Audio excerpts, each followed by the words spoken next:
चलिए रेडी हो जाइए। आज 5 से 7 में मर्डर हो जाता।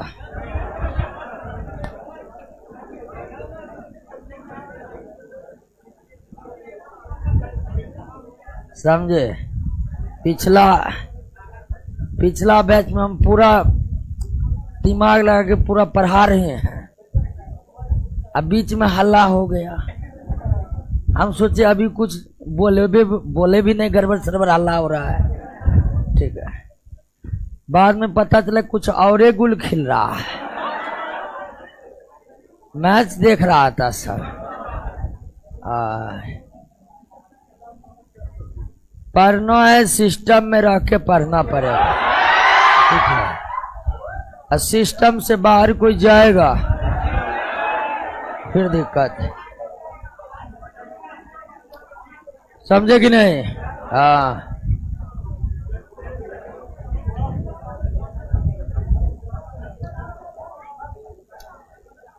आइए दोस्तों शुरुआत करते हैं और पूरी तरह से ध्यान दीजिएगा क्लास में कि सारी बात याद हो जाए। बार बार कहते हैं। आज हमारा टॉपिक क्या है? Okay, sulphur.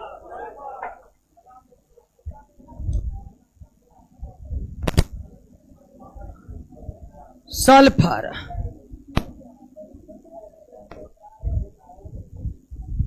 सल्फर और हिंदी में इसे कहते हैं गंधक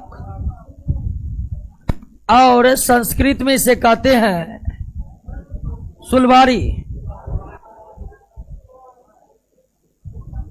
सल्फर जिसको हिंदी में गंधक कहा जाता है और इस गंधक का जिक्र कई वैदिक साहित्य में किया गया है और किस नाम से? सुलवारी के नाम से। इसलिए ये नाम आपको हम बता दिए। और गंधक, हम कहिएगा वैदिक साहित्य में इसका जिक्र है। जी बिल्कुल जिक्र है। तो इसका मतलब है कि वैदिक सभ्यता के दौरान भी लोगों को इसके बारे में पता था। तो बिल्कुल पता था। और पता ही नहीं बल्कि सल्फर की उपयोगिता भी वैदिक काल के लोग करते थे बीमारियों का इलाज करने में। और सल्फर का सबसे ज्यादा इस्तेमाल त्वचा संबंधी रोगों को दूर करने के लिए किया जाता है। त्वचा संबंधी रोगों को दूर करने के लिए जो दवाइयां आते हैं उसे सल्फा ड्रग कहते हैं। क्या कहते हैं? Sulpha drug. और जो भी सल्फा ड्रग है उसका नाम सल्फा ड्रग इसलिए है क्योंकि उसमें सल्फर है। सल्फर की उपस्थिति जिस ड्रग में होती है उसे सल्फा ड्रग कहते हैं। और सल्फर युक्त दवाइयों का इस्तेमाल खासकर त्वचा संबंधी रोगों को दूर करने के लिए किया जाता है। भारत के कई क्षेत्रों में कुछ ऐसे कुंड बने हुए हैं जिनसे पानी आते हैं और लोग उसमें जब नहाते हैं तो उसके त्वचा संबंधी रोग दूर हो जाते हैं। ऐसे ही एक कुंड हमारे बिहार में है, राजगीर में है। अब सुने होंगे किस कुंड में नहाने से त्वचा संबंधी रोग दूर होते हैं। बिल्कुल होते हैं, क्योंकि उस जल में किसकी उपस्थिति है? सल्फर की उपस्थिति है। और सल्फर की उपस्थिति के कारण ही वो त्वचा संबंधी रोगों को दूर करने में सफल होते हैं। तो सल्फर का इस्तेमाल वैदिक काल से ही हो रहा है त्वचा संबंधी रोगों को दूर करने के लिए। त्वचा संबंधी रोगों को दूर करने के लिए जो आवश्यक दवाइयां होती है उसे सल्फा ड्रग्स के नाम से जानते हैं। और सल्फा ड्रग्स का नाम सल्फा ड्रग्स इसीलिए है क्योंकि उसमें उपस्थिति है किसकी? सल्फर की। इसलिए इसके हम संस्कृत नाम से भी आपको परिचित करा दिए। तो सल्फर, जिसको हिंदी में गंधक कहते हैं, अंग्रेजी में सुलबारी कहते हैं, संस्कृत में सुलबारी कहते हैं। क्लियर है? क्लियर है। अब आइए सबसे पहले इस सल्फर का हम क्लासिफिकेशन कर ले,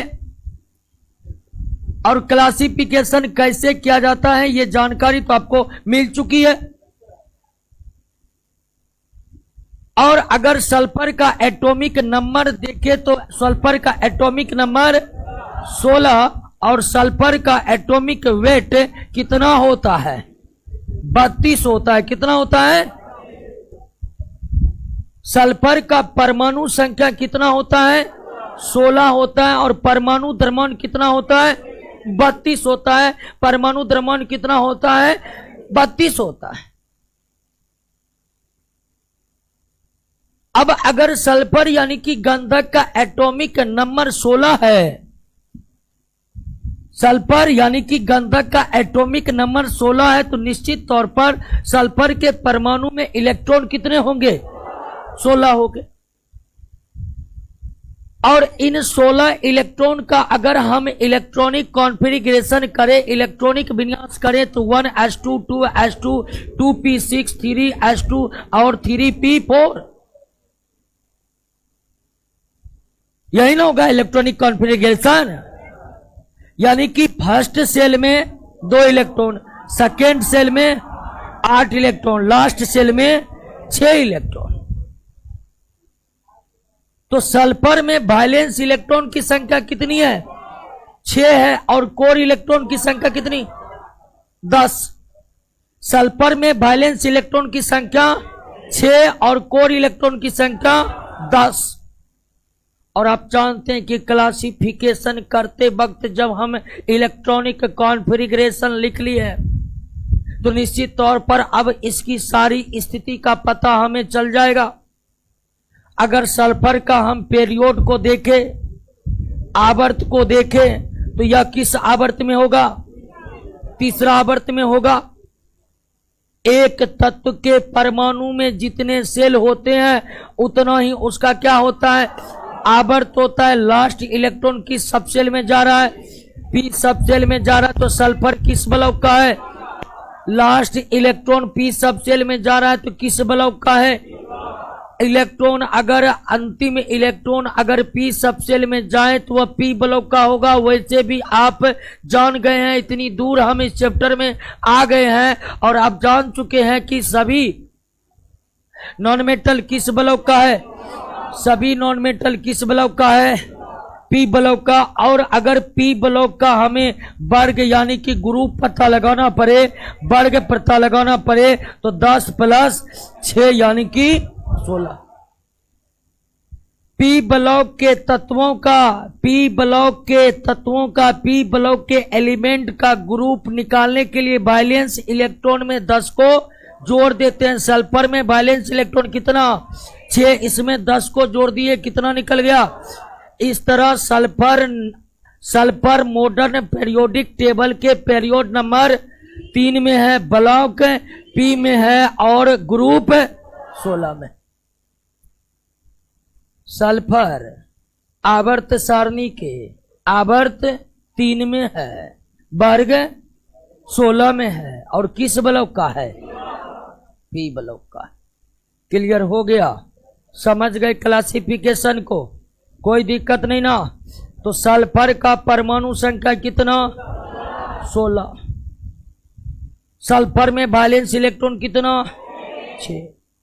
सल्फर में कोर इलेक्ट्रॉन की संख्या 8 2 10। वैलेंस इलेक्ट्रॉन को छोड़कर शेष सभी इलेक्ट्रॉन को क्या कहते हैं? कोर इलेक्ट्रॉन कहते हैं। क्या कहते हैं? कोर इलेक्ट्रॉन कहते हैं। तो कोर इलेक्ट्रॉन की संख्या कितनी? 10। सल्फर आवर्त सारणी के किस आवर्त में है? 3 में है। किस ग्रुप में है? 16 में है। किस ब्लॉक में है? सारे नॉन मेटल किस ब्लॉक में है? पी ब्लॉक में है। सारे नॉन मेटल किस ब्लॉक में है? पी ब्लॉक में। क्लियर दोस्तों? सल्फर के क्लासिफिकेशन में कोई दिक्कत नहीं। अब आते हैं सल्फर की उपस्थिति का पता लगाते हैं कि जो विशाल हमारी पृथ्वी है, इस विशाल पृथ्वी में कहां कहां सल्फर है। सल्फर आवर्त 3, ग्रुप 16 और पी ब्लॉक का तत्व है, जिसमें वैलेंस इलेक्ट्रॉन की संख्या 6 और कोर इलेक्ट्रॉन की संख्या 10।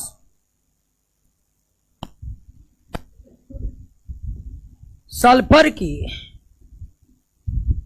उपस्थिति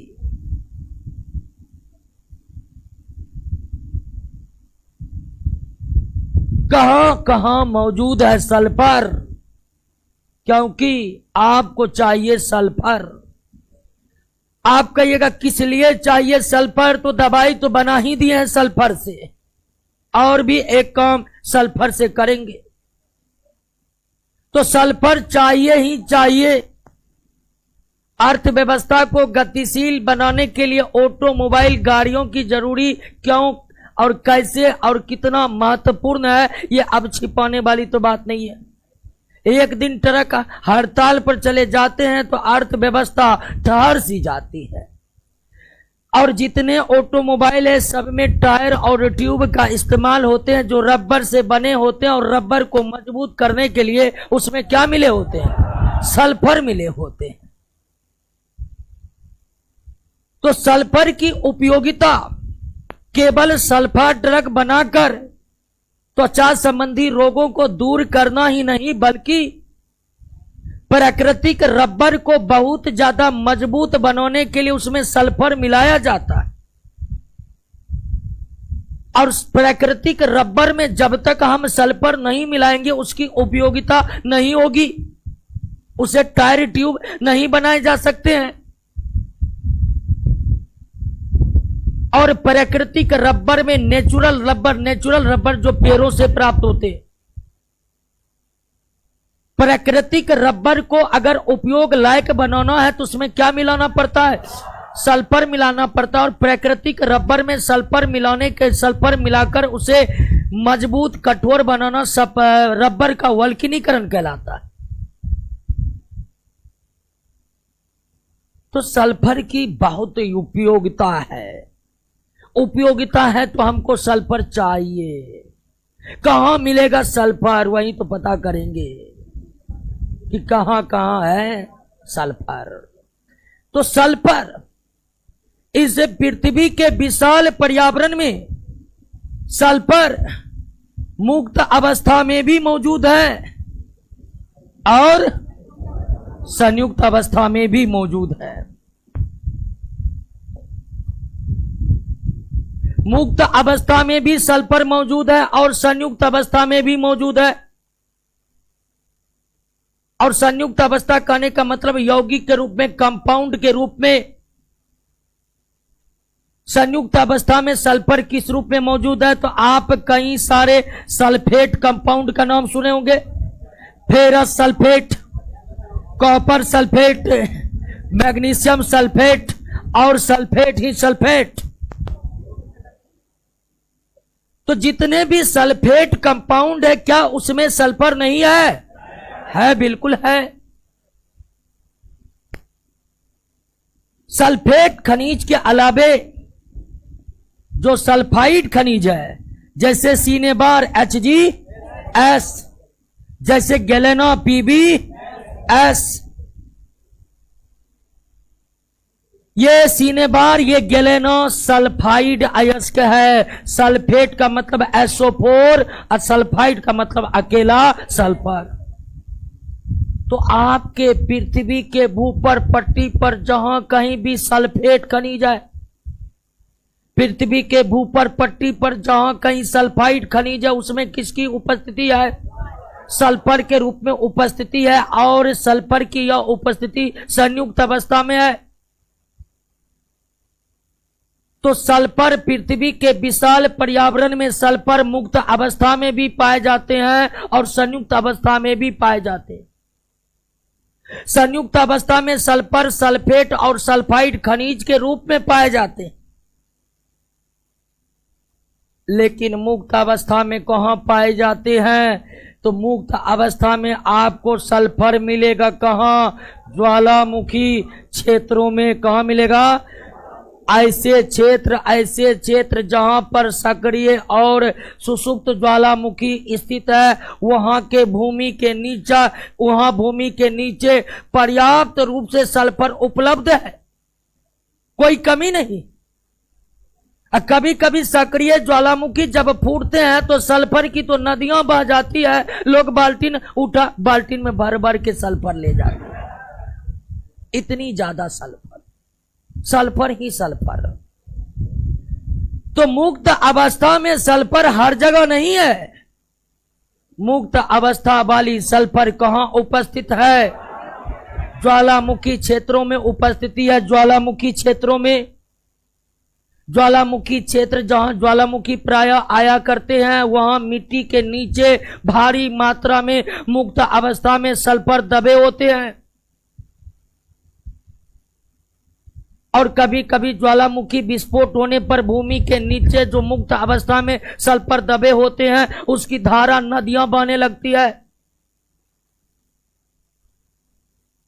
तो सल्फर मुक्त अवस्था में भी मौजूद है इस पृथ्वी पर, और सल्फर संयुक्त अवस्था में भी मौजूद है इस पृथ्वी पर। सल्फर की संयुक्त अवस्था में उपस्थिति सल्फेट खनिज के रूप में है, सल्फाइड खनिजों के रूप में है, जबकि मुक्त अवस्था में यह कहां मौजूद है दोस्तों? ज्वालामुखी क्षेत्र।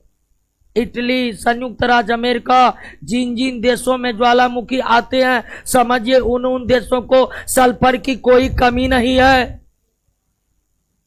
और भारत, पाकिस्तान, बांग्लादेश जैसे देशों में ज्वालामुखी ज्यादा है, तो निश्चित रूप से हमारे देश में सल्फर की कमी है और हम अपने जरूरत के सल्फर विदेशों से आयात करते हैं। क्लियर हो गया? कोई दिक्कत? सल्फर कहां मिलेगा? क्लियर हुआ? अब आपको अगर सल्फर चाहिए तो दो रूप में सल्फर मौजूद है, मुक्त अवस्था में, संयुक्त अवस्था में।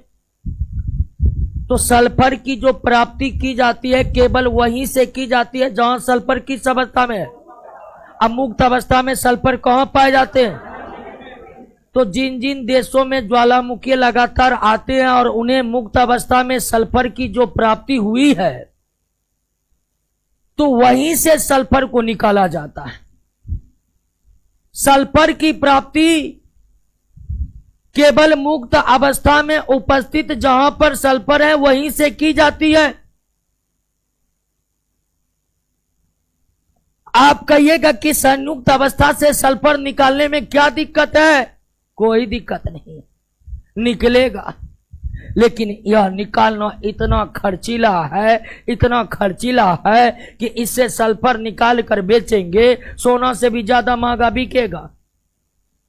ऐसी स्थिति में कौन लेगा?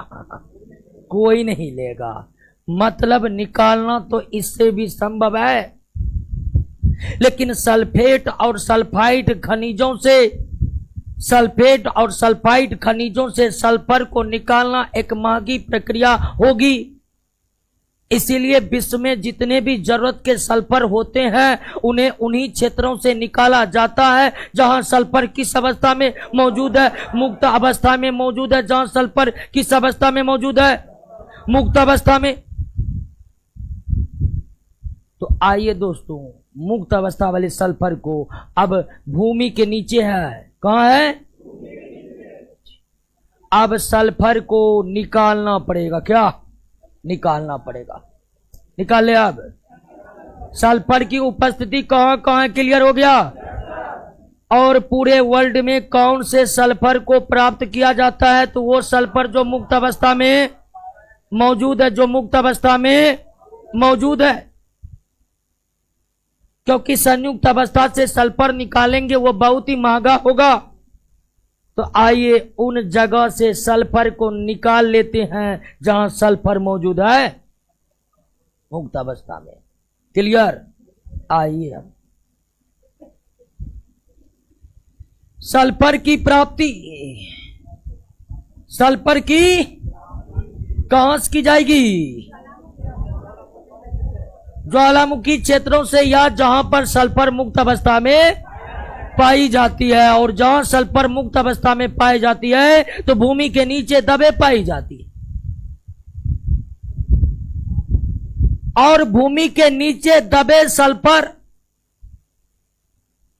भूमि के नीचे दबे सल्फर को जिस विधि से बाहर निकाला जाता है उसका नाम है फरास। क्या नाम है? फरास प्रोसेस। कौन सी विधि? भूमि के नीचे जो मुक्त सल्फर दबे हुए हैं, भूमि के नीचे जो सल्फर दबे हुए हैं, वहां से सल्फर को बाहर निकालने की जो विधि है उसका नाम क्या है? फरास विधि। उसका नाम क्या है? भूमिगत सल्फर को भूमि से बाहर जिस विधि के द्वारा निकाला जाता है उस विधि का नाम क्या है? फरास विधि। उस विधि का नाम क्या है? फरास विधि। आइए अब समझते हैं कि फरास विधि से सल्फर को कैसे निकाला जाता है। फरास विधि से सल्फर को कैसे निकाला जाता है। लेकिन इतनी बात तो आपको मालूम हो चुकी है कि फरास विधि से क्या निकाला जाता है? सल्फर मुक्त अवस्था वाले या संयुक्त अवस्था वाले? मुक्त अवस्था वाले सल्फर जो ज्वालामुखी क्षेत्रों में भूमि के नीचे दबे हुए हैं। अब फरास विधि से कैसे सल्फर को निकाला जाता है, ध्यान दीजिएगा दोस्तों, समझने का कोशिश कीजिएगा। कौन सी विधि को समझ रहे हैं? फरास विधि को। मान लीजिए यह है आपकी भूमि की सतह, यह है भूमि के सतह, और इसके नीचे उपस्थित है ढेर सारा सल्फर। तो सबसे पहले हम एक सीधे पाइप डाल दिए। क्या डाल दिए? पाइप।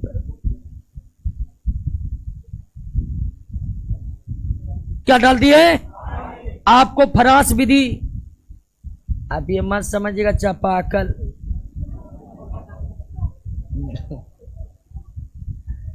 पाइप डाल दिए और इससे डाले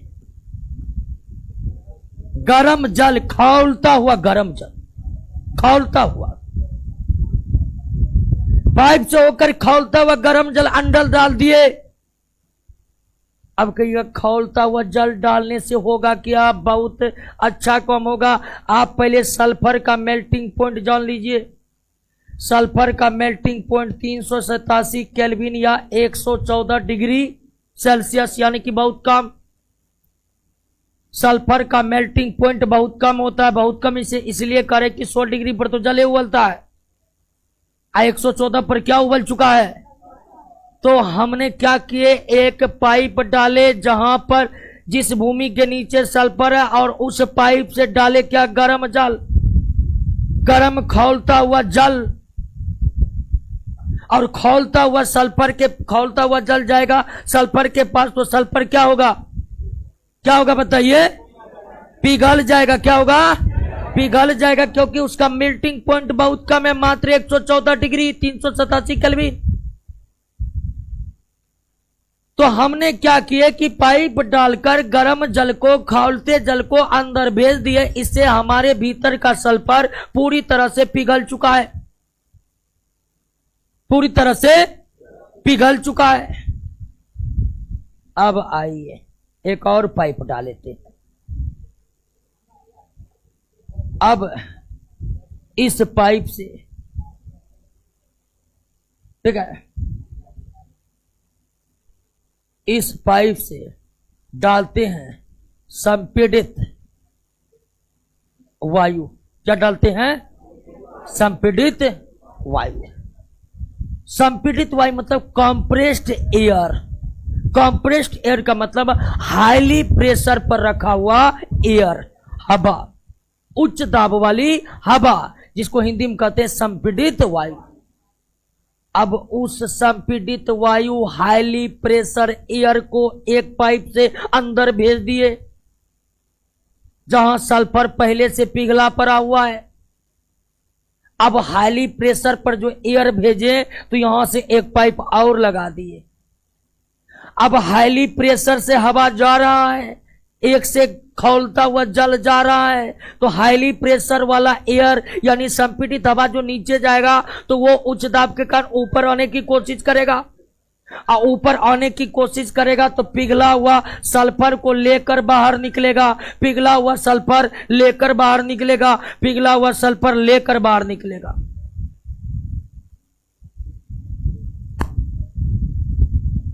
निकल गया सल्फर, देख लिए। और इस विधि को पहली बार फ्रांस ने इजाद किया था। वैज्ञानिक फ्रांस के कारण इस विधि का नाम क्या है? और सिंपल सा है, इतना सिंपल है कि आप कहिएगा कि फ्रांस नहीं करते तो हम ही कर लेते। क्या? गर्म जल भेज देना है, सल्फर पिघला देना है, और हाईली प्रेशर से एयर भेजेंगे और फिर निकलेगा तो सल्फर लेकर निकलेगा, हवा सल्फर लेकर निकलेगा। और यहां पर कितना पाइप है? 3 पाइप है, लेकिन पाइप का कॉन्सेप्ट थोड़ा अलग है। हम समझाने के लिए बड़ी आसान तरीका अपनाए हैं, लेकिन पाइप कैसा होता है तो सकेंद्रीय पाइप होता है। कैसा पाइप होता है? सकेंद्रीय पाइप होता है। एक पाइप, दूसरा पाइप और तीसरा पाइप, इस तरह का पाइप होता है, जिसमें सबसे बाहरी पाइप से जाता है गर्म जल, उसके बाद दूसरे पाइप से जाता है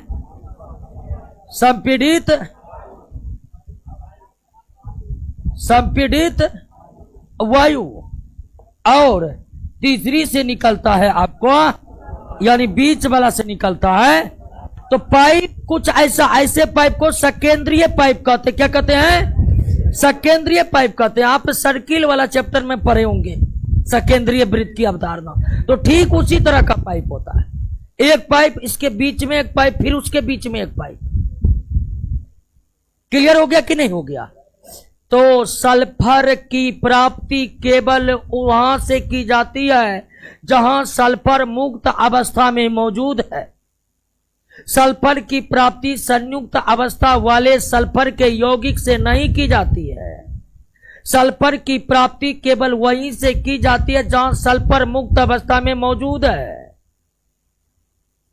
और मुक्त अवस्था वाले सल्फर जहां भी मौजूद है भूमि के कुछ गहराइयों पर मौजूद है। भूमि के गहराइयों में स्थित मुक्त सल्फर को जो बाहर निकाला जाता है किस विधि से? और फ्रांस विधि क्या है, इसको समझने में कोई दिक्कत हुआ आपको? अब ध्यान दीजिए कि फ्रांस विधि से जो आपका सल्फर निकला है, फ्रांस विधि से जो आपका सल्फर निकला है वह आपका सल्फर अशुद्ध सल्फर है। कैसा सल्फर है? फ्रांस विधि से जो आपका सल्फर निकला है कैसा सल्फर है? अशुद्ध सल्फर है, क्योंकि इसमें बालू मिला हुआ है, लोहा का कण मिला हुआ है, मिट्टी मिला हुआ है, ढेर सारे अशुद्धि मिला हुआ है। अब फ्रांस विधि से भूमि के भीतर से निकाले गए अशुद्ध सल्फर को करते हैं डिस्टिलेशन, यानी क्या करते हैं? आसवन। क्या करते हैं?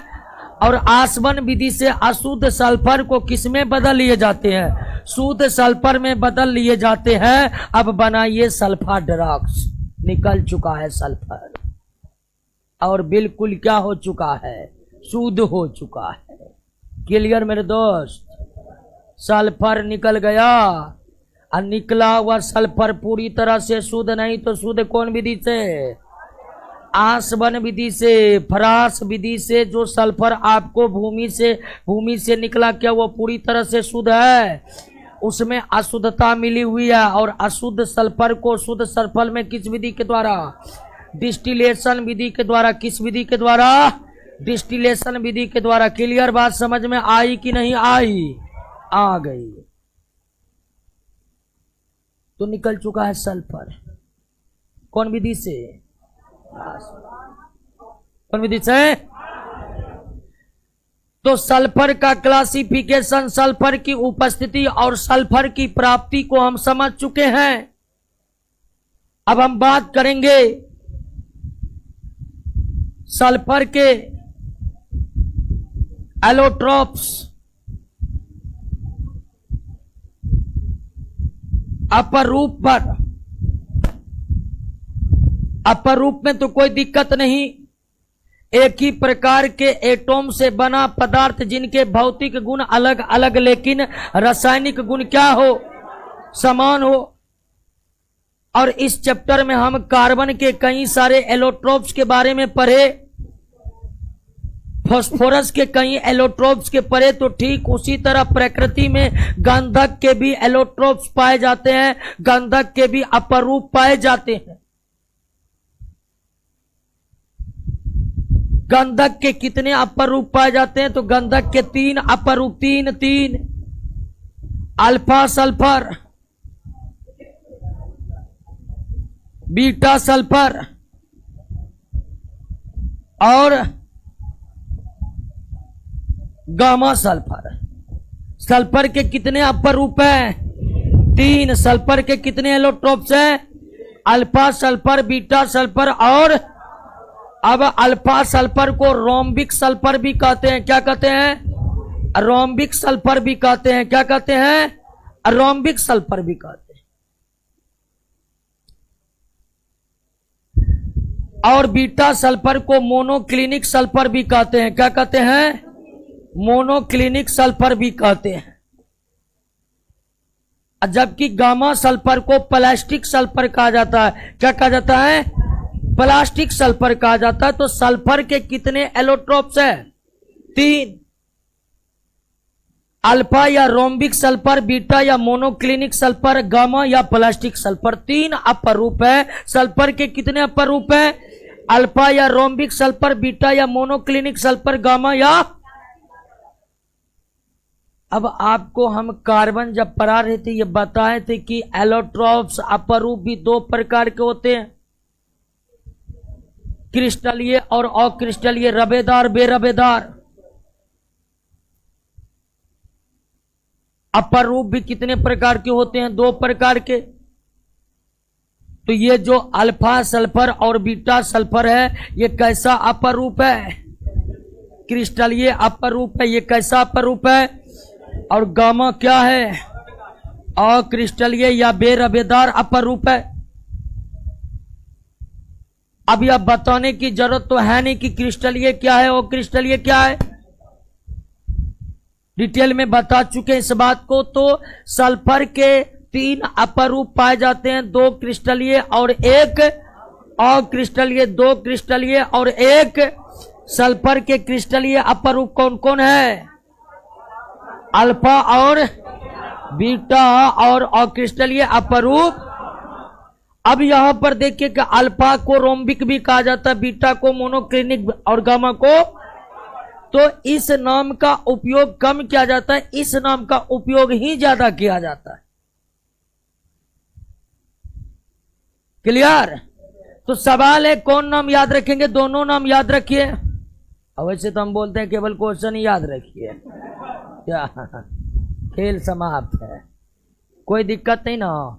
3 अपरूप है, लेकिन दोस्तों ध्यान दीजिएगा, इस 3 अपरूप में इस 3 सल्फर के 3 एलोट्रोप्स में मूल सल्फर कौन है, अल्फा।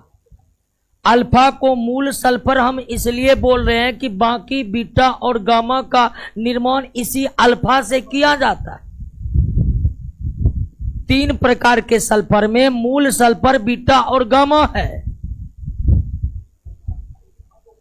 नहीं 3 प्रकार के सल्फर में मूल सल्फर अल्फा है। और अल्फा को मूल सल्फर इसलिए कहते हैं क्योंकि बीटा और गामा का निर्माण किससे होता है, अल्फा से। आप फ्रांस विधि से भूमिगत सल्फर को निकाले थे ना, वह कौन सल्फर था, अल्फा सल्फर। अभी जो फ्रांस विधि से जो हम सल्फर को निकाले थे वो अल्फा सल्फर था। अल्फा सल्फर ही मूल सल्फर है, क्योंकि बाकी दोनों सल्फर को अल्फा से ही बनाया जाता है। एनी प्रॉब्लम, समझ गए। सल्फर के क्रिस्टलीय अपरूप कौन कौन है, अक्रिस्टलीय अपरूप गामा, कोई दिक्कत नहीं, समझ में आ गया। अब थोड़ा मूल सल्फर कौन है, अल्फा या रोम्बिक सल्फर। फ्रांस विधि से जो सल्फर प्राप्त हुआ किस प्रकार का था? वह रोम्बिक ही था। अल्फा सल्फर को मूल सल्फर क्यों कहते हैं? बिल्कुल, क्योंकि बाकी सारे सल्फर को अल्फा सल्फर से ही प्राप्त किया जाता है। बाकी सारे सल्फर को अल्फा सल्फर से ही प्राप्त किया। थोड़ा सा अंतर हम देख लेते हैं। 3 प्रकार के अपर रूप में अल्फा और बीटा महत्वपूर्ण है। अल्फा और बीटा महत्वपूर्ण है। तो थोड़ा हम इस अल्फा सल्फर और बीटा सल्फर के बीच जो कुछ अंतर है उसको समझ लेते हैं। क्या नोट में कुछ पॉइंट मिस्टेक है, गलत है, तो उसको आप लोग सही करिएगा। कैसे? समझ के।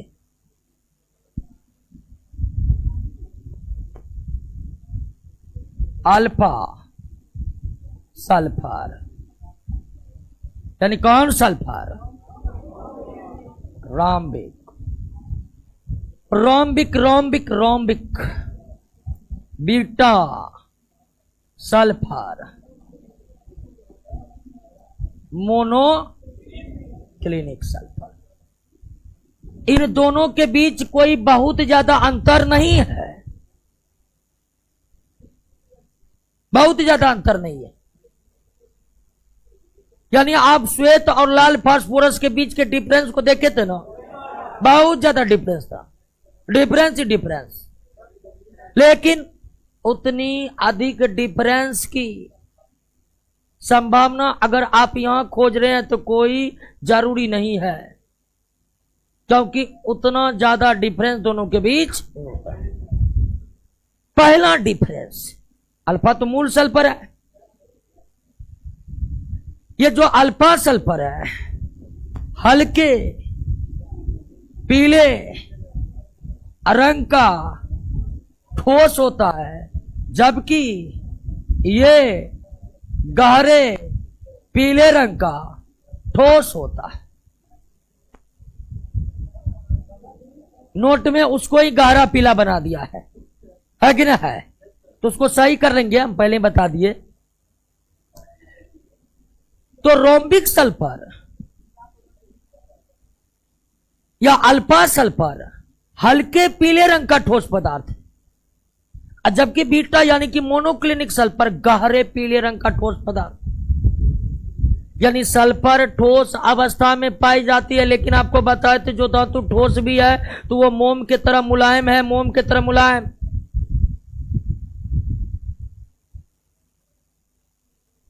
उसके बाद अल्फा सल्फर का मेल्टिंग पॉइंट 387 केल्विन, जबकि बीटा सल्फर का मेल्टिंग पॉइंट 397 केल्विन। थोड़ा ज्यादा,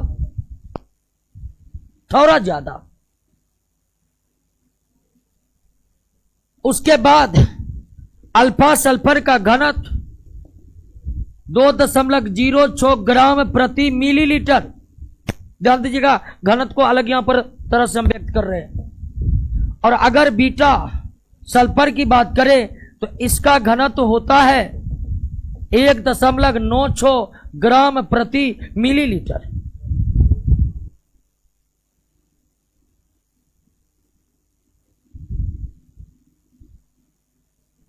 उसके बाद अगर अल्फा सल्फर की बात करें तो अल्फा सल्फर यह भी जल में क्या है? अघुलनशील। जल में क्या है? अघुलनशील। अगर बीटा सल्फर की बात करें तो यह भी है आपका जल में अघुलनशील। दोनों सल्फर जल में क्या है? अघुलनशील। लेकिन दोनों ही सल्फर कार्बनिक घोल में क्या है? घुलनशील है। और बीटा सल्फर भी कार्बनिक घोल में क्या है? घुलनशील है। कार्बनिक घोल में क्या है? घुलनशील है। कार्बनिक घोल में क्या है? घुलनशील। बाकी अल्फा सल्फर को भी S8 लिखते हैं, अब बीटा सल्फर को भी S8 लिखते हैं। सल्फर पॉली एटॉमिक है, यानी सल्फर के 8 परमाणु मिलकर सल्फर के एक अणु को तैयार करता है। सल्फर का 8 एटॉम वलय समान आकृति, रिंग समान आकृति में जुड़ करके सल्फर के एक मॉलिक्यूल्स का निर्माण करते हैं। सल्फर पॉली एटॉमिक है, बहु परमाणु है, बहु परमाणु। अल्फा सल्फर को भी S8 लिखते हैं, बीटा सल्फर को भी S8 लिखते हैं। क्लियर हो गया? इतनी जो अंतर, आप यहां पर घनत्व एक अलग तरह से व्यक्त किए। प्रायः घनत्व जो है ग्राम प्रति लीटर समय व्यक्त होता है, यहां पर एक अलग तरह से व्यक्त किया, ग्राम प्रति मिलीलीटर। अब कहे ऐसे काहे व्यक्त किए, तो देखिए एनसीईआरटी बुक में ऐसे ही व्यक्त के लेता, चलिए ऐसे ही बता देंगे भाई क्या कोई दिक्कत है इसमें? कहिएगा कि ये सब याद करने का चीज है, नहीं समझने का चीज, कि ताकि कॉन्सेप्ट क्लियर हो सके। बाकी तो परीक्षा में आएगा वही प्रश्न जो हम करवाएंगे। यहां पर सबसे बड़ी बात यह है कि ये जानना है कि दोनों ही प्रकार के सल्फर जल में अघुलनशील है, और दोनों ही प्रकार के सल्फर ऑर्गेनिक सॉल्वेंट में घुलनशील है।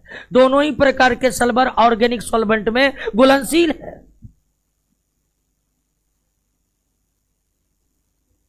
लेकिन आपको हम बताए थे कि अल्फा सल्फर ही मूल सल्फर है,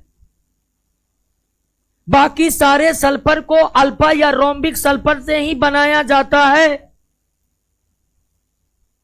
अगर हमें सल्फर चाहिए तो फ्रांस विधि अपनाएंगे, लेकिन फ्रांस विधि से कौन मिलेगा? अल्फा सल्फर मिलेगा। अगर बीटा सल्फर चाहिए तो अल्फा से बनाना पड़ेगा। तो आखिर कैसे अल्फा सल्फर से बीटा में बनाते हैं? ध्यान रखिएगा दोस्तों, अल्फा सल्फर को बीटा में परिवर्तित कर रहे हैं। अल्फा सल्फर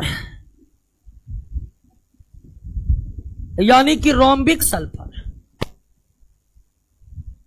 इस रोम्बिक सल्फर को आप गर्म कर दीजिए 369 केल्विन यानी 96 डिग्री सेल्सियस। 369 केल्विन या 96 डिग्री सेल्सियस बहुत कम। इतना गर्म करने पर अल्फा सल्फर क्या बन जाएगा? बीटा सल्फर बन जाएगा, यानी मोनोक्लिनिक सल्फर बन जाएगा। बन गया बीटा, बन गया जी। लेकिन ये बीटा सल्फर अस्थाई अपरूप है। क्या है? अस्थाई अपरूप है। क्यों? तो अल्फा गर्म हुआ 96 डिग्री सेल्सियस या 369 केल्विन, किसमें बदल गया? बीटा सल्फर में। नोट में थोड़ा उल्टा दे दिया गया है, लेकिन लिखा सही सही है। तो ध्यान दीजिएगा, पहले हमारी बातों पर ध्यान दीजिए। अल्फा सल्फर को आप 369 केल्विन यानी कि 96 डिग्री सेल्सियस गर्म करिएगा, वो किस में कन्वर्ट होगा? बीटा सल्फर में। लेकिन बीटा सल्फर अस्थाई अपरूप है सल्फर का। क्यों?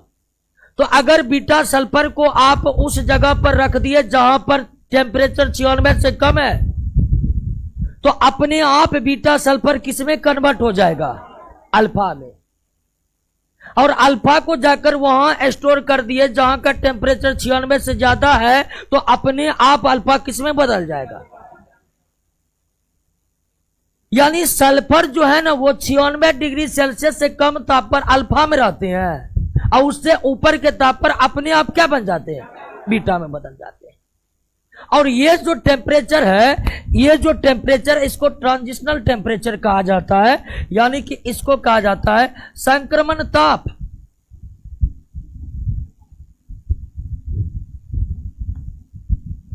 ट्रांजिशनल टेम्परेचर 96 डिग्री सेल्सियस या 369 केल्विन को सल्फर का संक्रमण ताप कहा जाता है। और इस टेम्परेचर को सल्फर का संक्रमण ताप इसलिए कहते हैं क्योंकि इससे कम अल्फा, इससे ज्यादा अपने आप। क्लियर? बस समझ गए? कोई दिक्कत नहीं ना? समझ गए? अल्फा बीटा में, बीटा अल्फा में कैसे पहुंचेगा? कोई प्रॉब्लम है? कोई दिक्कत? थोड़ा सा गामा के बारे में भी जान लीजिए।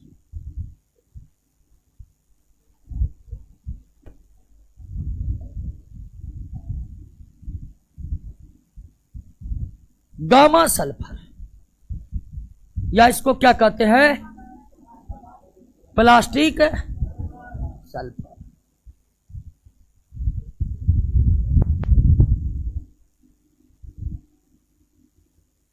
गामा सल्फर या प्लास्टिक सल्फर, इसको कैसे बनाएंगे? तो बनाएंगे तो अल्फे से, क्योंकि मूल सल्फर कौन है? तो ये गामा सल्फर या प्लास्टिक सल्फर भी किससे बनेगा? किससे बनेगा? अल्फा से बनेगा। कैसे बनेगा देख लीजिए। सबसे पहले खौलता जल में, खौलता जल में, खौलता जल में डाल दीजिए आप अल्फा सल्फर को। खौलते जल में अल्फा सल्फर डालने पर क्या होगा? बोलिए जी। अरे पिघल जाएगा, क्योंकि मेल्टिंग पॉइंट कम है, मात्र 114 डिग्री सेल्सियस। खौलते जल में अल्फा सल्फर डाल दिए, क्या हुआ? पिघल गया। क्यों? मेल्टिंग पॉइंट कम है। क्या अल्फा सल्फर को गर्म जल में डालने पर वो घुल जाएगा? नहीं, क्योंकि अघुलनशील है सल्फर। सल्फर पिघल जाएगा, पिघल जाएगा। उस पिघले हुए अल्फा सल्फर को अचानक कहां डाल देंगे? अचानक ठंडा जल में डालेंगे। पिघला पिघला अल्फा सल्फर को अचानक कहां डाल देंगे? पिघला अल्फा सल्फर को अचानक गर्म जल से निकालकर ठंडा जल में डालते हैं तो एकदम सल्फर प्लास्टिक के समान हो जाता है, और तब इसे हम क्या कहते हैं? प्लास्टिक सल्फर कहते हैं। यानी प्लास्टिक सल्फर प्लास्टिक के समान होता है, इसीलिए इसे प्लास्टिक कहते हैं। लेकिन बनाने का कोई फायदा नहीं। बन गया, देख लीजिए, देखते देखते नाश्ता करिएगा, तब तक ये अल्फा में बदल जाएगा अपने आप। क्लियर? मजे से आप प्लास्टिक सल्फर बना लिए, देख लिए, सबको दिखा दिए, उसके बाद रखिएगा, कुछ ही देर बाद अपने आप वो कन्वर्ट हो जाएगा किसमें? अल्फा। अपने आप कन्वर्ट हो जाए। टेम्परेचर, नॉर्मल टेम्परेचर की बात करें, जब टेम्परेचर नहीं बोले तो नॉर्मल की बात करें। क्लियर हो गया? मतलब प्लास्टिक सल्फर अत्यंत, यानी बीटा से भी ज्यादा अस्थायी है।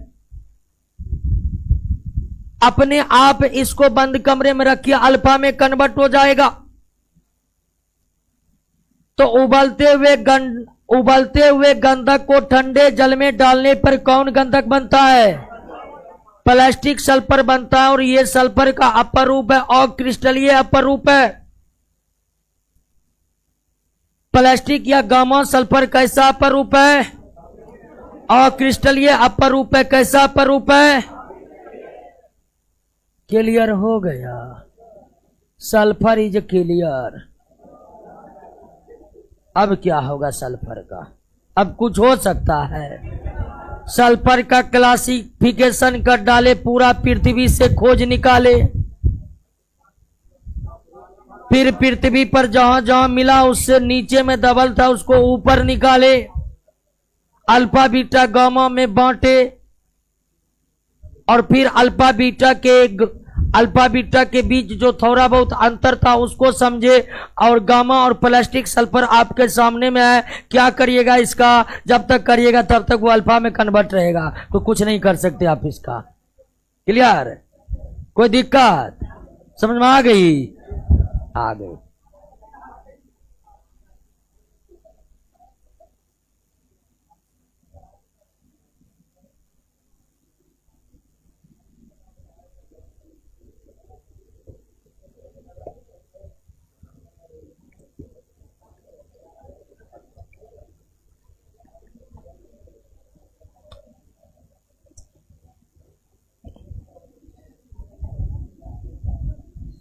आइए सल्फर का पहला कंपाउंड सल्फर डाई ऑक्साइड। सल्फर का कंपाउंड पर आ भैया, सल्फर में कोई दिक्कत नहीं ना। सल्फर डाइऑक्साइड, सल्फर का कई सारे कंपाउंड है, यहां दो कंपाउंड का हम जिक्र करेंगे, एक सल्फर डाइऑक्साइड और दूसरा सल्फ्यूरिक अम्ल। सल्फर डाइऑक्साइड, ये बताने की जरूरत नहीं है कि सामान्य ताप और दाब पर यह गैस है। नॉर्मल टेम्परेचर और प्रेशर पर सल्फर डाइऑक्साइड क्या है? गैस है। और इसका मोलिकुलर वेट अगर निकाले तो मोलिकुलर वेट सल्फर का कितना? 32, ऑक्सीजन का कितना? 16, यानी कि 64, यानी हवा से बहुत भारी है। हवा के भारी है दोस्तों। सल्फर डाइऑक्साइड का वजन आप देख रहे हैं ना, 64 एमयू। मोलिकुलर वेट अनुभार 64।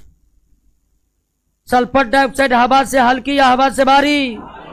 हवा से भारी। कार्बन डाइऑक्साइड से भी ज्यादा भारी। हवा में कार्बन डाइऑक्साइड बहुत भारी था। जहां कार्बन डाइऑक्साइड गया समझिए नाइट्रोजन ऑक्सीजन को निकाल बैठता था। क्यों? हल्के होने के कारण। कार्बन डाइऑक्साइड की तुलना में ऑक्सीजन और नाइट्रोजन गैस काफी हल्की है। और कार्बन डाइऑक्साइड 44 एमयू का होता है, लेकिन उससे कई गुना ज्यादा 64। सल्फर डाइऑक्साइड हवा से भारी गैस। अब यह सल्फर डाइऑक्साइड यह रंगहीन गैस है।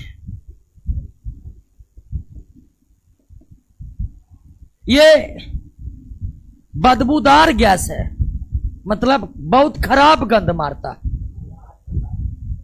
यह विषैली गैस है।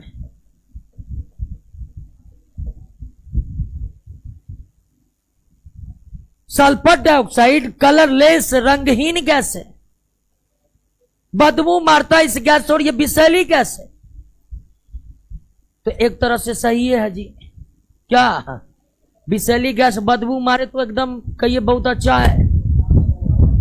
नहीं तो विषैली गैस बदबू नहीं मारेगा तो आराम से सांस ले लेंगे। क्या? कार्बन मोनोऑक्साइड में यही ना था। कार्बन मोनोऑक्साइड विषैली, लेकिन उसमें मीठी गंध। इसलिए जब कार्बन मोनोऑक्साइड शरीर के अंदर जा रहा था तो शरीर कोई प्रतिक्रिया नहीं कर रहा था। अंदर गया, एकाएक हंसता खेलता हुआ व्यक्ति फरफरा के मर गया। अचानक मर गया, किसी को कुछ पता नहीं चला, अचानक। यह है कार्बन मोनोऑक्साइड। लेकिन sulphur monoxide, carbon monoxide, sulphur dioxide, sulphur dioxide विषैली है, लेकिन यह बदबूदार है। इसलिए जहां सल्फर डाइऑक्साइड होगा तुरंत आपको बदबू मारेगा, तुरंत नाक बंद करिएगा, सीधे भाग जाइए। क्या? विषैलेपन के प्रभाव से हम बच जाएंगे। तो सल्फर डाइऑक्साइड जो हवा से काफी भारी गैस है, ये रंगहीन होते हैं, बदबूदार होते हैं, विषैली होते हैं।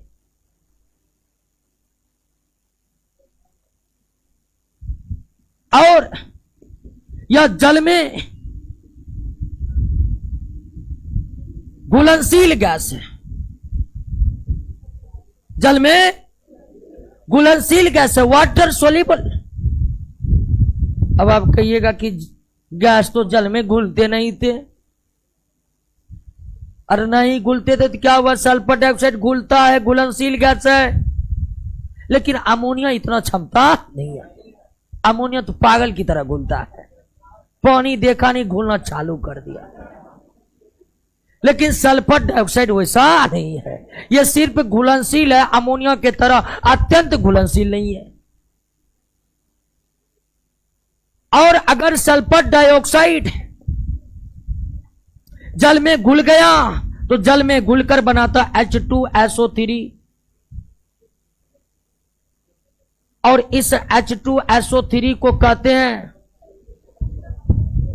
सल्फ्यूरस अम्ल, सल्फ्यूरस।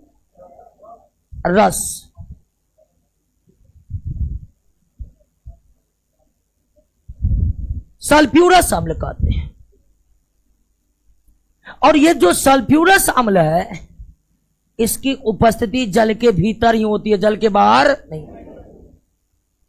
सल्फ्यूरस अम्ल H2SO3, H2SO4 को सल्फ्यूरिक पढ़ते, इसको रस पढ़ते। तो ये जो सल्फ्यूरस अम्ल है, ये अनस्टेबल एसिड है, अस्थायी अम्ल है। अस्थायी अम्ल इसलिए क्योंकि इसका अस्तित्व केवल जल के भीतर है, जल के भीतर। जल के बाहर आप इस एसिड को नहीं निकाल सकते हैं। जल के बाहर निकालिएगा, ये अपना सब कुछ छिन्न भिन्न कर लेगा, हाइड्रोजन अलग, सल्फर अलग, ऑक्सीजन अलग। तो सल्फर डाइऑक्साइड जल में घुलनशील है, और अगर सल्फर डाइऑक्साइड जल में घुल रहा है तो ये सल्फ्यूरस अम्ल बना रहा है, यानी कि सल्फर डाइऑक्साइड का जलीय विलयन अम्लीय है, सल्फर डाइऑक्साइड का जलीय विलयन अम्लीय है। और आपसे अगर क्वेश्चन पूछ दे कि एक नीले लिटमस पत्र को सल्फर डाइऑक्साइड के जलीय विलयन में डाल दिया जाए तो उसका रंग क्या होगा? लाल हो जाएगा। क्यों? तो सल्फर डाइऑक्साइड का जलीय विलयन क्या है? अम्लीय। तो सल्फर डाइऑक्साइड ये हवा से भारी गैस है, ये रंगहीन गैस है, ये बदबूदार गैस है।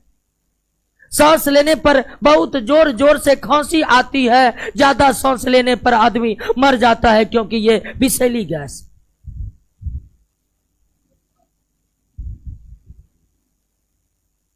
अब आइए सल्फर डाइऑक्साइड को बनाते हैं,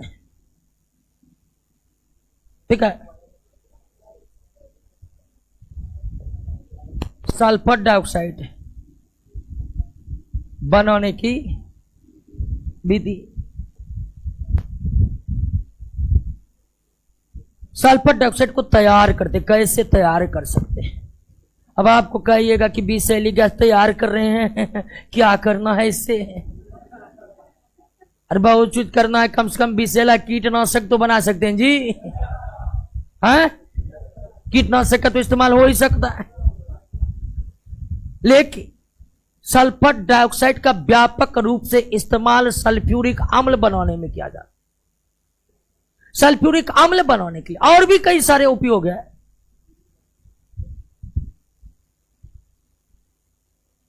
तो सल्फर डाइऑक्साइड बनाने की विधि, कैसे सल्फर डाइऑक्साइड को हम तैयार करेंगे? आइए पहले इसको प्रयोगशाला में बनाते हैं। अब आपको फिर शक होगा कि लैब में विषैली गैस तैयार होगा। बिल्कुल, लेकिन +2 के लैब में, ठीक है। मैट्रिक लैब में तैयार। अभी यार कहां +2, कहां अंडर 10, कहीं लैब है ही नहीं। अब हो गया है कहीं लैब वैब नहीं। पटना यूनिवर्सिटी का लैब तो ठीक से चल नहीं पा रहा है, बाकी तो छोड़िए। प्रयोगशाला और लैब कहीं नहीं है। आपके गांव के स्कूल में लैब है? हाई स्कूल में है, कॉलेज में है भी तो सिर्फ ढांचा है, ढांचा। आइए, उसमें बनाने की कोई भी बजट, लैब को बजट ही नहीं जाता है। अब बजट जाता भी खा लेता है। और प्राइवेट स्कूल में लैब है तो वो मास्टर नहीं रख रहा है, ठीक है। आइए दोस्तों, प्राइवेट स्कूल का हालत बहुत खराब है। हाँ, 2-4 को अच्छा टीचर है, बाकी सब वही। हाँ, प्राइवेट स्कूल आपको अच्छा क्या लगता समझते हैं? वो डिसिप्लिन है, साफ कपड़ा पहन कर जाता है, बस और कुछ है? हम तो 3-4 साल पढ़ाए हैं प्राइवेट स्कूल में। क्या करे जी, मोबाइल चला रहा है, देख ले।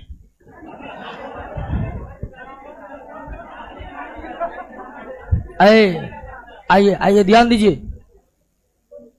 प्रयोगशाला विधि सल्फर डाइऑक्साइड बना लेते, छोड़ देते, बहस करेंगे कुछ और दिन। हम इकोनॉमिक्स भी पढ़ाते, अलग से चर्चा करेंगे। सल्फर डाइऑक्साइड बनाने की विधि, तो प्रयोगशाला विधि, तो प्रयोगशाला में कॉपर की अभिक्रिया सांद्र सल्फ्यूरिक अम्ल से, कौन? सांद्र, कॉन्सेंट्रेट। जब कॉपर की अभिक्रिया सांद्र सल्फ्यूरिक अम्ल से करवाई जाती है तो बनता है कॉपर सल्फेट, सल्फर डाइऑक्साइड, और बनता है क्या? जल। और यहां पर सल्फर डाइऑक्साइड बनकर रेडी हो गया हमारा। तो सल्फर डाइऑक्साइड तैयार कैसे प्रयोगशाला में करेंगे, देख लिए। कोई दिक्कत? यहां पर यह बात याद रखना है कि सांद्र सल्फ्यूरिक अम्ल का ही इस्तेमाल करना है, क्योंकि तनु सल्फ्यूरिक अम्ल से कॉपर अभिक्रिया नहीं करता है। तनु सल्फ्यूरिक अम्ल से कॉपर अभिक्रिया नहीं करता है। कॉपर सल्फ्यूरिक अम्ल से अभिक्रिया करता है, लेकिन किस सल्फ्यूरिक अम्ल से? सांद्र से। क्लियर? बात समझ में आ गया? कोई दिक्कत नहीं। तो 4 2 6 2 8, 4 दूनी 8, 2 दूनी 4, बैलेंस हो गया इक्वेशन। कोई दिक्कत नहीं ना? तो लैब में आपका सल्फर डाइऑक्साइड कैसे बनेगा, इसमें कोई दिक्कत? प्रयोगशाला में कॉपर पर सांद्र सल्फ्यूरिक अम्ल की अभिक्रिया कराकर कौन सी गैस तैयार की जाती है? प्रयोगशाला में कॉपर पर सांद्र सल्फ्यूरिक अम्ल की अभिक्रिया कराकर कौन सी गैस तैयार की जाती है? Sulphur dioxide. लेकिन इसको औद्योगिक स्तर पर, औद्योगिक या व्यापारिक स्तर पर कैसे तैयार करेंगे? तो औद्योगिक या व्यापारिक स्तर पर तैयार करने की जरूरी नहीं है। टोटल सल्फर डाइऑक्साइड किस रूप में प्राप्त किया जाता है? बाय प्रोडक्ट के रूप में प्राप्त किया जाता है। व्यापारिक या औद्योगिक स्तर पर सल्फर डाइऑक्साइड का बनाना इसलिए जरूरी है क्योंकि इसका उपयोग सल्फ्यूरिक अम्ल बनाने में होता है और भी कई कार्यों में होता है। लेकिन औद्योगिक या व्यापारिक स्तर पर सल्फर डाइऑक्साइड बनाने की कोई जरूरत नहीं है। सारा सल्फर डाइऑक्साइड हमें बाय प्रोडक्ट के रूप में प्राप्त होगा। सारा सल्फर डाइऑक्साइड हमें बाय प्रोडक्ट के रूप में प्राप्त होगा। कैसे? तो एक प्रक्रिया बताए थे, रोस्टिंग, जारन। सल्फाइड अयस्क को ऑक्सीजन या हवा की उपस्थिति में गर्म करके ऑक्साइड में परिवर्तित करने की विधि को क्या कहते हैं? जारन कहते हैं। तो धातु का निष्कर्षण, कंसंट्रेशन ऑफ एलिमेंट मेटल में एक प्रक्रिया था, किसका? जारन का। और जारन प्रक्रिया किसके लिए था? सल्फाइड अयस्क के लिए। सल्फाइड अयस्क के लिए। सल्फाइड अयस्क को ऑक्सीजन के उपस्थिति में गर्म कर ऑक्साइड बदलने की प्रक्रिया क्या कहते हैं? और इस जारन प्रक्रिया का इस्तेमाल सल्फाइड को ऑक्साइड में बदलने के लिए होता है। लेकिन इसमें देख रहे क्या निकल रहा है? तो जारन विधि जहां जहां अप्लाई होता है उसके इस सल्फर डाइऑक्साइड को सीधे हवा में नहीं फेंक दिया जाता है, बल्कि स्टोर कर लिया जाता है। और इस तरह से औद्योगिक या व्यापारिक स्तर पर सारे सल्फर डाइऑक्साइड को बाय प्रोडक्ट के रूप में प्राप्त किया जाता है। किस विधि के द्वारा? क्लियर हो गया? बात समझ गए? कोई दिक्कत नहीं ना? तो सल्फर डाइऑक्साइड कैसे बनाएंगे लैब में और व्यापारिक स्तर पर कैसे सल्फर डाइऑक्साइड तैयार होता है, इस बात को समझ गए? कोई दिक्कत नहीं ना? अब ध्यान दीजिए,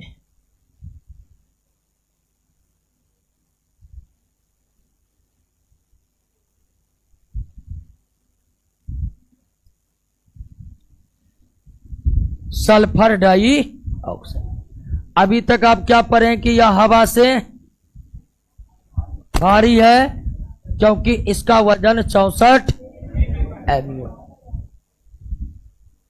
उसके बाद इसके प्रकृति को समझ लिया, रंगहीन है, बदबूदार है, विषैली है। सल्फर डाइऑक्साइड जल में घुलती है कि नहीं घुलती है? घुलती है। घुलती है तो जल में घुलकर कैसा विलयन बनाती है, अम्लीय या क्षारीय? सल्फर डाइऑक्साइड बनाने के तरीके को समझ गए हैं, कोई दिक्कत नहीं है। अब सल्फर डाइऑक्साइड, सल्फर डाइऑक्साइड जो है यह ऑक्सीकारक, ऑक्सीकारक तथा अवकारक दोनों रूप में कार्य करता है। सल्फर डाइऑक्साइड अवकारक और ऑक्सीकारक दोनों रूप में कार्य करता है, दोनों रूप में।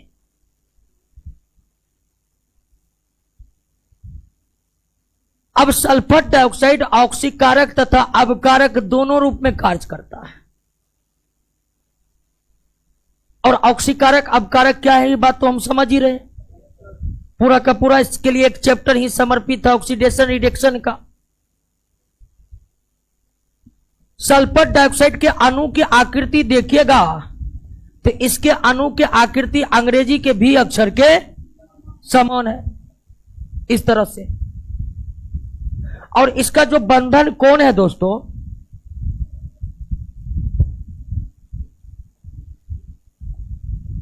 119 डिग्री, 119.5 डिग्री। तो सल्फर डाइऑक्साइड के अणु की आकृति कैसी है? बी। सल्फर डाइऑक्साइड ये डबल बॉन्ड से ऑक्सीजन से जुड़ा हुआ है, क्लियर?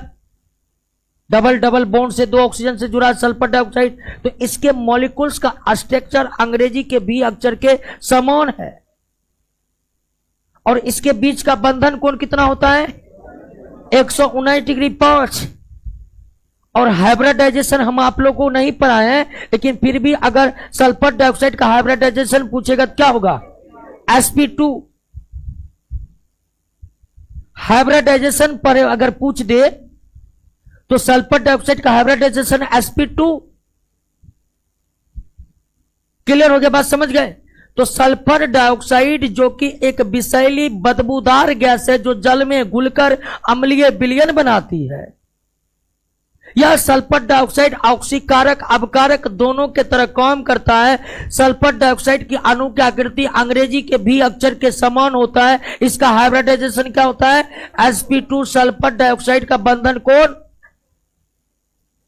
सल्फर डाइऑक्साइड का बंधन कोण 119.5 डिग्री, 119.5 डिग्री।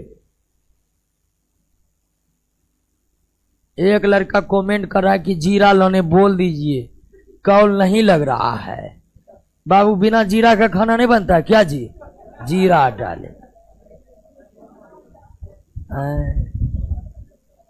आज बिना जीरा का खाना बनाओ।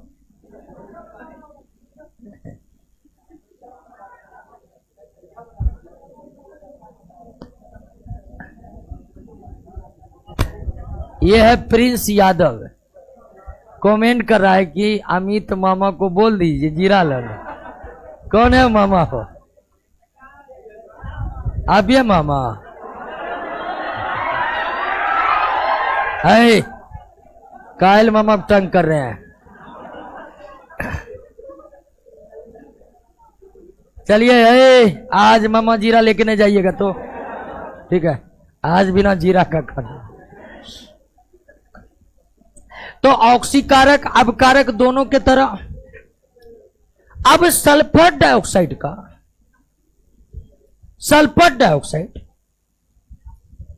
सल्फर डाइऑक्साइड है, ध्यान दीजिएगा, ब्लीचिंग के रूप में भी कार्य करते हैं। सल्फर डाइऑक्साइड ब्लीचिंग के रूप में भी कार्य करते हैं। ब्लीचिंग का मतलब समझ रहे हैं ना? ब्लीचिंग का मतलब साफ सफाई, रंगीन पदार्थों के रंगों को उड़ा देना। एक ब्लीचिंग पाउडर है, वो अलग बात है। आप जानते हैं ना, मूल रंग सफेद होता है, बाकी सारे रंग को चढ़ाया जाता है। कोई भी कलर है सफेद के अलावे तो उस कलर में उसे रंगा गया है। जैसे आपका कपड़ा लाल है, वो मूल रूप से क्या था? उजला। कॉटन कैसा रंग का होता है?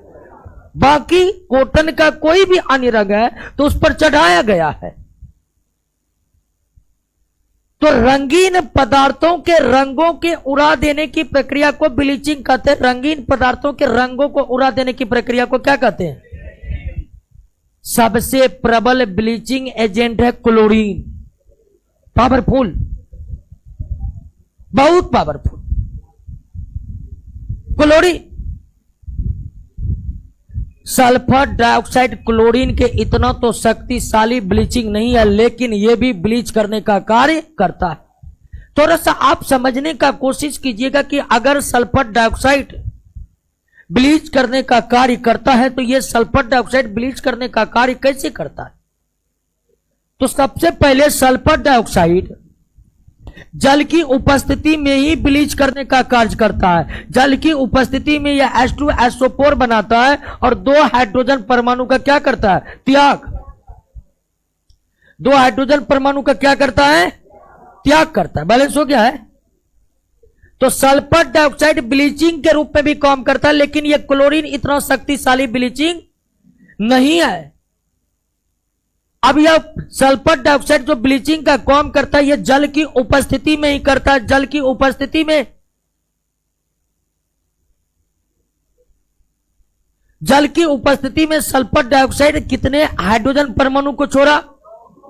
अब 2 हाइड्रोजन परमाणु को कौन ग्रहण करेंगे? रंगीन पदार्थ, और हो जाएंगे क्या? रंगहीन। तो सल्फर क्या करता है? ब्लीचिंग का कार्य करता है। ब्लीचिंग मतलब रंगीन पदार्थों के रंग को उड़ा देना। सल्फर डाइऑक्साइड ब्लीचिंग का काम जल की उपस्थिति में ही कर सकता है। जल की अनुपस्थिति में सल्फर डाइऑक्साइड ब्लीचिंग का कार्य किसके सहायता से करता है? हाइड्रोजन से रिएक्ट करवाकर, और हाइड्रोजन से रिएक्ट करना अवकरण कहलाता है, रिडक्शन कहलाता है। यानी कि सल्फर डाइऑक्साइड की ब्लीच करने की जो प्रक्रिया है वो रिडक्शन है, वो अपकरण है। तो रेशम के कपड़े के रंग उड़ाना है, ऊन के रंगों को उड़ाना है, तो रेशम के कपड़े, ऊन के रंगों को उड़ाने के लिए क्लोरीन का इस्तेमाल नहीं किया जाता। सल्फर डाइऑक्साइड का इस्तेमाल किया जाता है क्योंकि यह कमजोर ब्लीचिंग एजेंट है। रेशम ऊन से रंग को हटाने के लिए क्लोरीन में डाल देंगे तो पता चलेगा कि गला ही दिया है रेशम को और ऊन को। वहां पर आपको कौन ब्लीच चाहिए? Sulphur dioxide. Sulphur dioxide bleach करेगा जल की उपस्थिति में।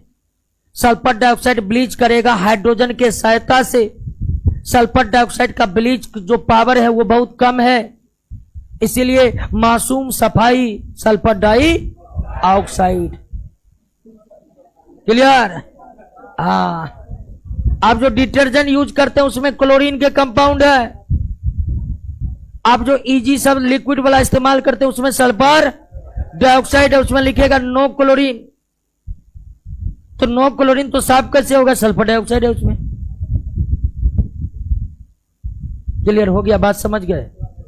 तो सल्फर डाइऑक्साइड ब्लीचिंग का भी कार्य करते हैं। कोई दिक्कत? समझ गए सल्फर डाइऑक्साइड? अब सल्फर डाइऑक्साइड के उपयोग सबसे इसका पहला उपयोग H2SO4 बनाने में, दूसरा प्रमुख उपयोग चीनी को साफ करने में। आपका चीनी जो व्हाइट है उसको सफाइया मारा जाता है एनिमल चारकोल से, लेकिन एनिमल चारकोल बनाने के लिए हड्डी उतना कौन सा आएगा? तो दूसरा तरीका क्या है? Sulphur dioxide. सल्फर डाइऑक्साइड से चीनी में व्हाइटनेस लाया जाता है।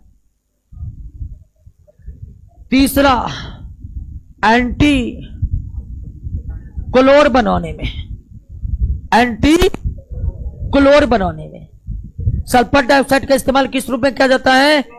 एंटी क्लोर बनाने में। आप कही गई ये एंटी क्लोर क्या भला है? तो क्लोरीन के प्रभाव को कम करने के लिए सल्फर डाइऑक्साइड जिस पदार्थ का इस्तेमाल किया जाता है, मान लीजिए क्लोरीन एक बहुत ज्यादा ब्लीचिंग के रूप में इस्तेमाल किए जाने वाला पदार्थ है। क्लोरीन से जिस पदार्थ को ब्लीच करते हैं ना, वो पदार्थ में क्लोरीन की गंध जाती ही नहीं है। तो क्लोरीन से ब्लीच किए हुए पदार्थ को, क्लोरीन से ब्लीच किए हुए पदार्थ से क्लोरीन के गंध निकालने के लिए जिस पदार्थ का इस्तेमाल किया जाता है उसे क्या कहते हैं? एंटी क्लोर।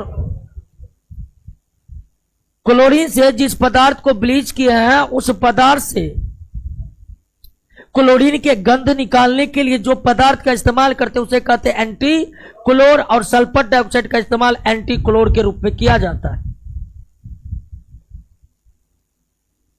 इसको बहुत कम ताप पर ही द्रव में लाया जा सकता है और तुरंत इसे वाष्प में बदला जा सकता है। इसका इस्तेमाल रेफ्रिजरेटर में भी किया जा सकता है।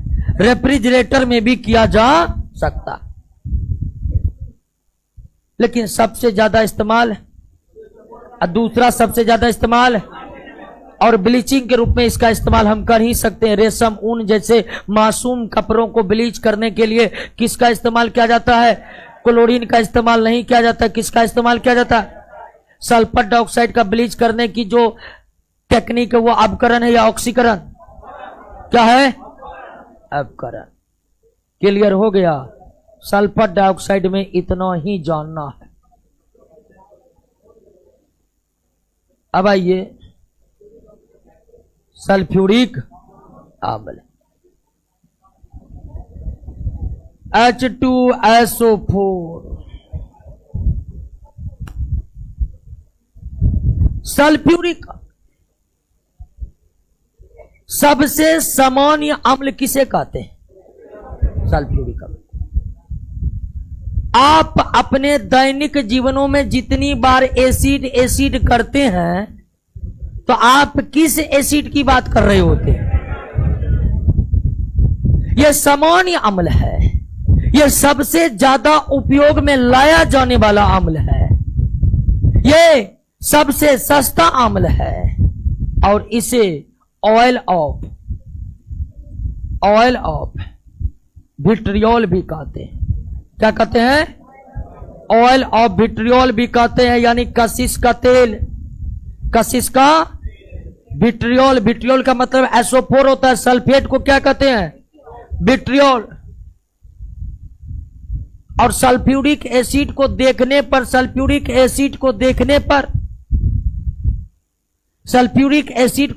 पर यह कैसा लगता है? कैसा लगता है? तेल के समान लगता है। कैसा लगता है? इसीलिए इसे ऑयल ऑफ विट्रियोल कहते हैं। ऑयल ऑफ विट्रियोल कहते हैं।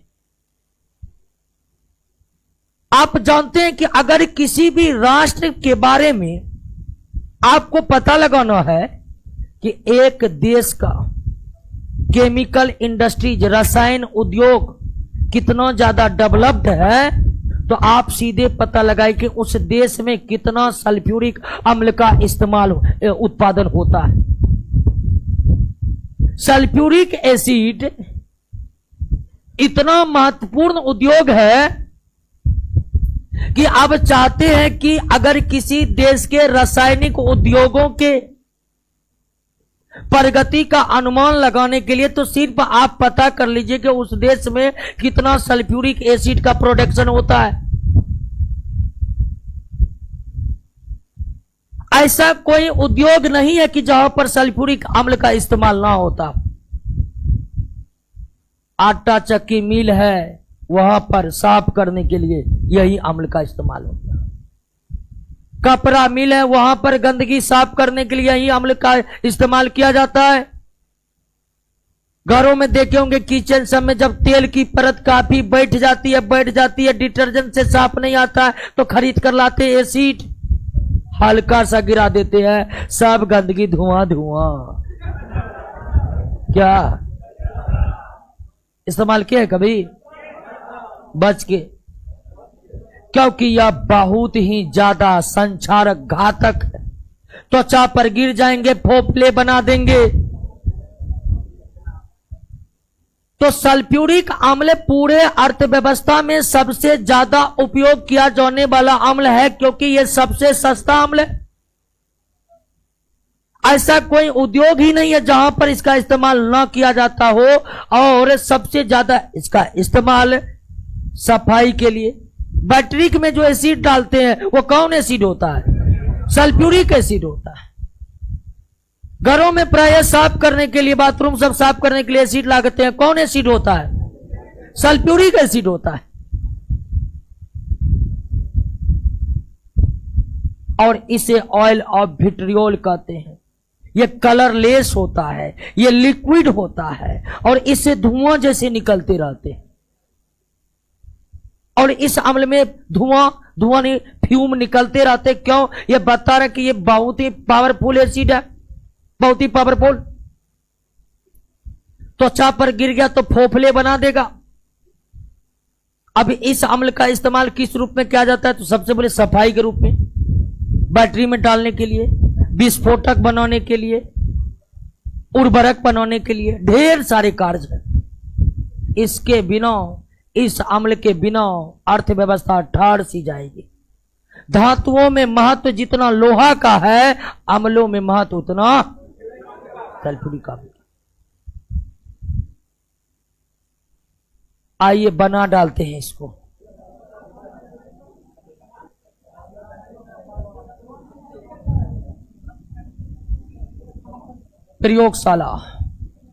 प्रयोगशाला में कोई दिक्कत नहीं, सल्फर डाइऑक्साइड बनाइए, हाइड्रोजन पेरोक्साइड लाइए, बनकर रेडी है सल्फ्यूरिक अम्ल। क्या जी? सल्फर डाइऑक्साइड की प्रतिक्रिया हाइड्रोजन पेरोक्साइड से कराने पर क्या बनकर रेडी है? सल्फ्यूरिक अम्ल। लेकिन लैब में बनाने से तो काम नहीं चलेगा जी, औद्योगिक स्तर पर तैयार तो करना ही पड़ेगा ना। तो आइए औद्योगिक स्तर पर कैसे तैयार करते हैं। औद्योगिक विधि। और सल्फ्यूरिक अम्ल जिस विधि से तैयार होता उद्योगों में, उसका नाम है कॉन्टैक्ट प्रोसेस, यानी संपर्क। पहले चलता था एक और विधि, सीसा कक्ष विधि, लेड चैम्बर मेथड। लेकिन लेड चैम्बर मेथड अब ईसा पूर्व की घटना ही रह गई। सल्फ्यूरिक अम्ल को औद्योगिक रूप से किस तरह तैयार किया जाता है? सल्फ्यूरिक अम्ल को औद्योगिक स्तर पर किस रूप से तैयार किया जाता है? संपर्क विधि, कॉन्टैक्ट प्रोसेस। अब इस कॉन्टैक्ट प्रोसेस से सल्फ्यूरिक अम्ल कैसे तैयार होता है? तो पहला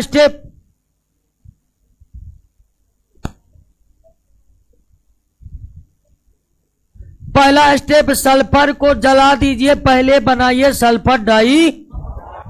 लेकिन आपको बताए थे कि सल्फर डाइऑक्साइड बनाने की कोई जरूरी, सारा सल्फर डाइऑक्साइड किस रूप में मिलता है? बाय प्रोडक्ट के रूप में।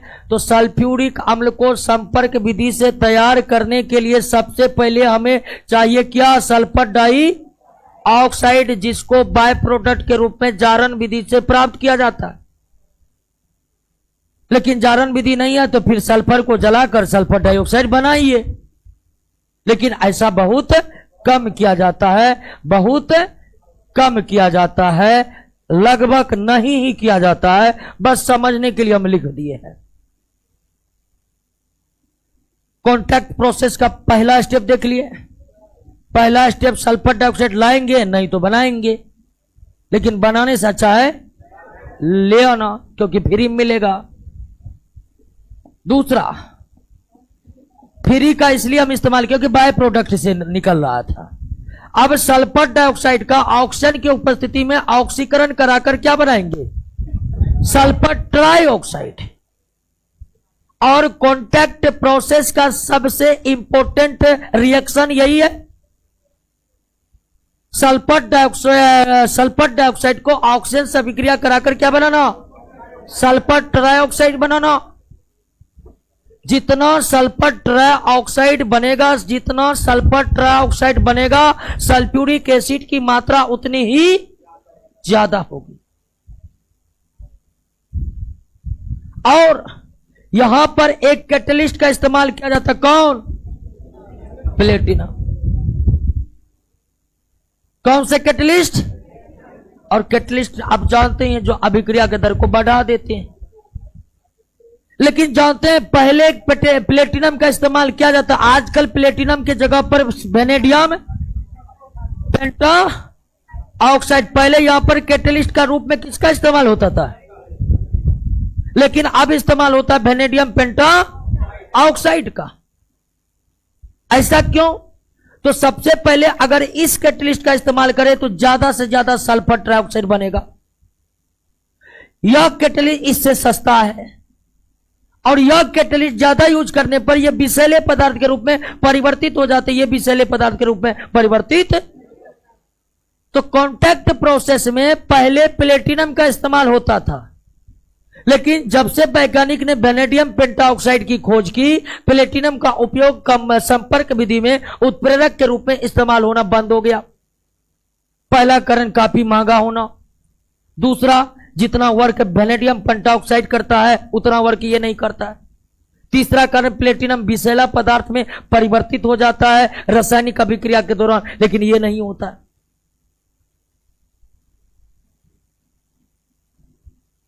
तो सल्फर ट्राइऑक्साइड, सल्फर ट्राइऑक्साइड, ठीक है।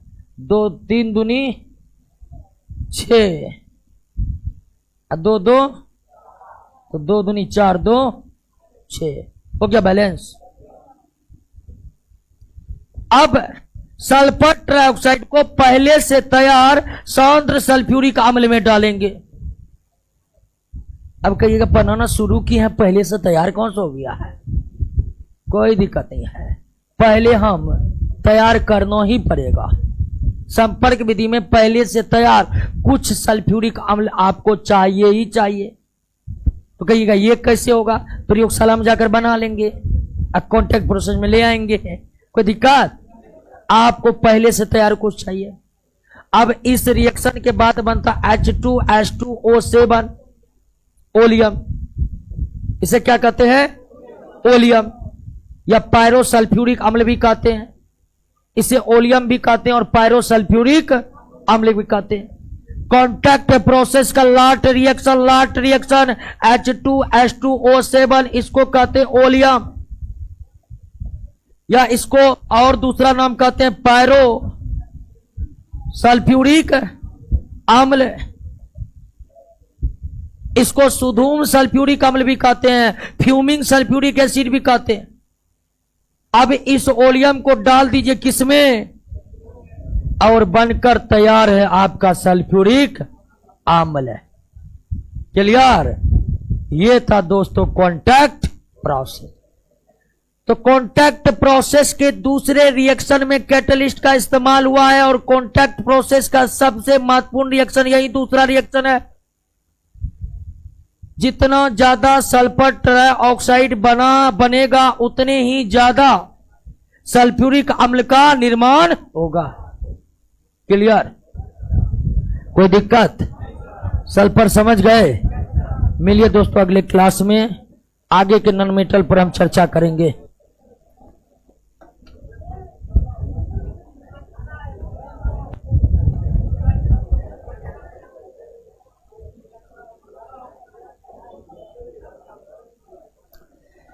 चलिए प्रिंस कुमार, भोला कुमार।